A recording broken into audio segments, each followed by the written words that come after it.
வணக்கம் பானு. அதான் இந்த வழக்கு வந்து தற்பொழுது உச்சநீதிமன்றத்தில் விசாரணை நிறைவடைந்திருக்கின்றது. இந்த திருத்தணி சிறுவன் கடத்தல் வழக்கில் தொடர்புடைய ஏடிஜிபி ஜெயராம் கைது செய்வதற்கு சென்னை உயர்நீதிமன்றம் உத்தரவு பிறப்பித்திருந்தது. அந்த உத்தரவுக்கு எதிராகத்தான் அவர் சார்பில் உச்சநீதிமன்றத்தில் மேல்முறையீட்டு மனுவானது தாக்கல் செய்யப்பட்டிருக்கின்றது.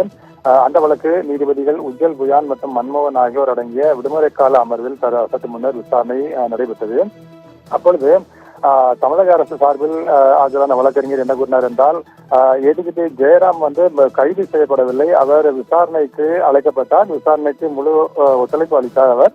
அதனைத் தொடர்ந்து விசாரணைக்கு பிறகு அவர் வந்து விடுவிக்கப்பட்டு விட்டார் என்று தெரிவிக்கப்பட்டது.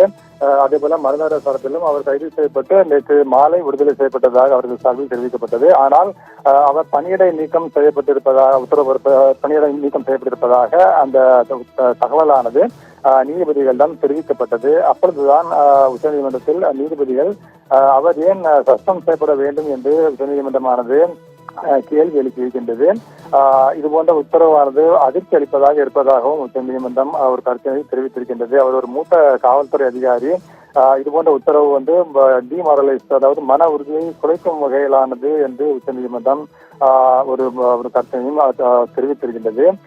இந்த நிலையில்தான் அவரை ஏடிஜிபி ஜெயராமை சஸ்பெண்ட் செய்து பிறப்பிக்கப்பட்ட உத்தரவை திரும்ப பெறுவது தொடர்பாக ஒரு முடிவெடுத்து அதில் என்ன நிலைப்பாடு எடுக்கிறது தமிழக அரசு என்பது தொடர்பாக கேட்டு அவருடைய தமிழக அரசுடைய வழக்கறிஞர் உச்சநீதிமன்றத்தில் தெரிவிக்க வேண்டும் என்று உச்சநீதிமன்றம் தற்பொழுது உத்தரவு பிறப்பித்திருக்கின்றது.